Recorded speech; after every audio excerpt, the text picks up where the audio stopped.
Question 4. With the aid of diagram, write how N-channel is enhancement, MOSFET, and MOS function as a switch.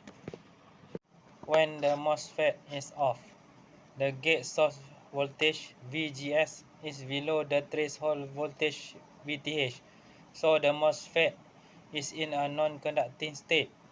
This effectively acts as an open switch, preventing current from flowing between the drain and the source.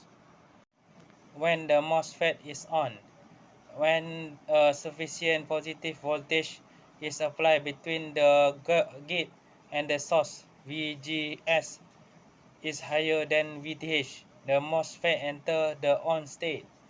In this state, the MOSFET acts as a closed switch, allowing current to flow between the drain and the source with minimal resistance.